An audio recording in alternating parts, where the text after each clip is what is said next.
Hai, selamat pagi semuanya. Salam art. Semoga kalian masih dalam keadaan sehat-sehat saja. Kali ini adalah pertemuan kedua kita, melanjut materi sebelumnya tentang seni lukis. Nah, sebelum kita lanjut ke materi kita, Ibu ingin mengetes apakah kalian masih mengingat materi kita yang sebelumnya.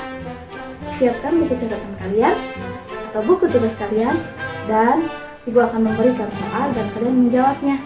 Dan pada akhir video, jangan lupa untuk mengirimnya. Mari kita mulai.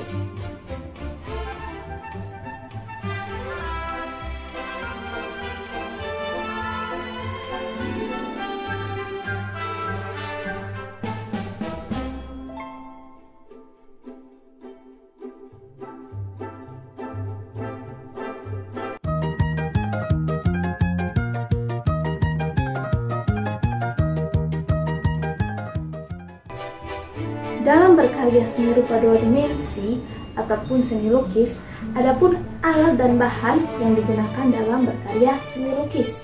Nah, alat dan bahan ini biasanya digunakan sesuai dengan jenis atau gaya yang akan kita gunakan untuk melukis. Yang pertama, pastel dan krayon. Nah, untuk pastel dan krayon biasanya kita menganggap atau kebanyakan orang menganggap bahwa memiliki kesamaan. Padahal sebenarnya untuk pastel dan krayon memiliki sifat dan bahannya masing-masing. Nah, untuk pastel biasanya terbuat dari pasta minyak dan dicampur pewarna atau lilin dan minyak. Sedangkan pada krayon biasa terbuat dari lilin dan serbuk, kemudian atau juga bahan kaolin atau tepung pewarna. Nah, itu dari segi bahannya. Sedangkan kalau menurut sifatnya, pastel memiliki sifat yang lembut, kemudian mudah tercampur, tapi mudah habis, dan juga dapat meninggalkan remah. Sedangkan kalau pada krayon, sifatnya keras, tidak habis digunakan, kemudian tidak banyak meninggalkan kotoran, tapi kurang baik untuk proses mixing atau gradiasi. Berikut contohnya.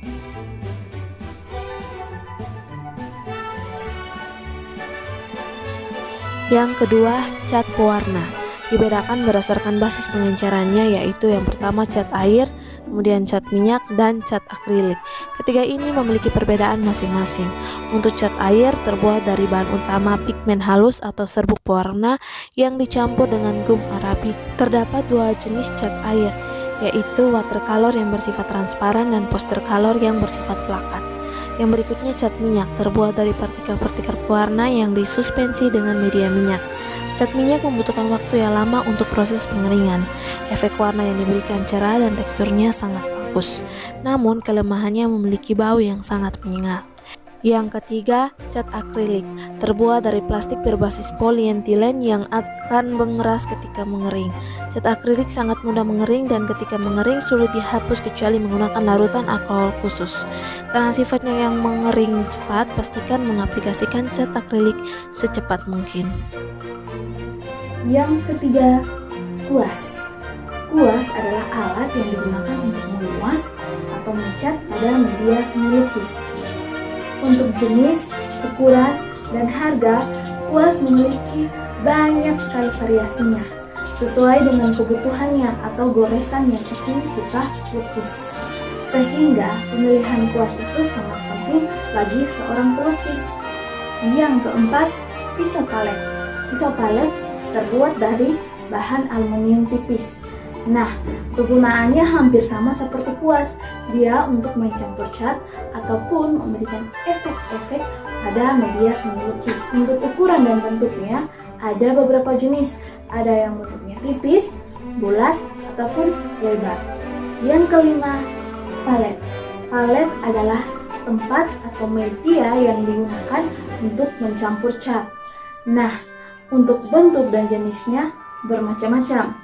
Untuk cat air, biasanya palet yang digunakan ada lengkungan airnya. Sedangkan bentuk palet cat minyak itu datar, kemudian ditambah lubang untuk tempat memegangnya.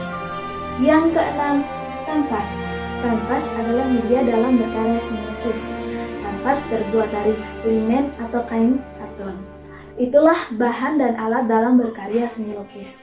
Berikut kita akan masuk pada jenis lukisan teknik dan bahan yang digunakan. Kreativitas dalam mengolah bahan dan media dalam melukis melahirkan teknik melukis tertentu. Teknik melukis ini sudah dipakai sejak zaman pertengahan. Ada beberapa teknik yang digunakan dalam melukis, antara lain yang pertama, lukisan cat air atau akuarel, yang kedua, mozaik, yang ketiga, lukisan kaca, yang keempat, lukisan batik, kelima, lukisan cat minyak atau plakat, yang keenam, lukisan pointillis, dan yang ketujuh, lukisan spray. Yang pertama, lukisan cat air atau akuarel.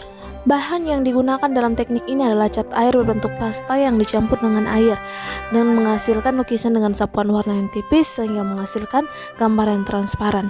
Media yang digunakan adalah kertas. Yang kedua, mozaik. Mozaik adalah teknik menempelkan pecahan atau lempengan kaca yang berwarna-warni pada media lukisan. Bahan yang digunakan teknik ini antara lain pecahan keramik, porselen, potongan kertas, atau bisa juga batu warna-warni. Kemudian yang ketiga, lukisan kaca. Teknik ini menggunakan kaca, timah, kuningan, dan tembaga sebagai penyambungnya sehingga membentuk sebuah lukisan. Lukisan kaca pertama kali dikembangkan pada zaman gotik di Eropa sebagai bagian dari arsitektur. Contohnya, hiasan pada pintu dan jendela bangunan besar seperti istana dan tempat peribadatan. Di Indonesia, teknik ini pada awalnya berkembang sebagai seni industri rumah tangga. Yang keempat, lukisan batik. Teknik ini hampir sama dengan cara membatik, dengan menutupi permukaan kain dengan lilin atau malam batik sehingga membentuk titik garis bidang ataupun ruang sebelum menjadi sebuah gambar, dan hasil akhirnya dicelup ke larutan pewarna. Yang kelima, cat minyak atau plakat. Teknik ini menggunakan cat air, cat akrilik maupun cat minyak dengan sapuan tebal dan komposisi cat yang kental sehingga memberi kesan yang colorful pada setiap karya. Yang keenam, lukisan pointillis. Kerjanya dengan menggunakan titik-titik untuk menghasilkan lukisan yang menawan. Seringkali para pelukis menggunakan gradiasi warna dan mengatur gelap terang lukisannya. Yang ketujuh, teknik spray adalah teknik melukis dengan cara menyemprotkan cat ke media lukisan. Tujuan menggunakan teknik ini yakni untuk menghasilkan lukisan yang lebih halus dan tampak lebih visual. Berikut kita akan masuk pada prosedur berkarya dan seni lukis. Ada beberapa langkah yang perlu dilakukan jika kalian melukis. Berdasarkan pengalaman para pelukis yang terkenal, proses atau langkah dalam melukis adalah sebagai berikut. Yang pertama, memunculkan gagasan. Yang kedua, membuat sketsa. Yang ketiga, menentukan media berkarya atau bahan dan alat. Yang keempat, menentukan teknik. Dan yang kelima, mewarnai dan menyempurnakan lukisan. Berikut adalah contohnya. Sebelum menggambar, pastinya kita telah memunculkan gagasan atau apa yang ingin kita gambar. Dan biasanya itu muncul akibat pengembangan imajinasi, melihat objek secara langsung, atau mengunjungi museum, atau bisa jadi melihat dari buku, internet, atau majalah, dan lain-lain. Kemudian membuat sketsa. Sketsa adalah gambar yang akan dijadikan atau dibuat lukisan. Biasanya sketsa hanya garisan global, tidak mendetail dari sketsa yang ingin kita buat, sehingga mengungkapkan apa yang ingin kita gambar.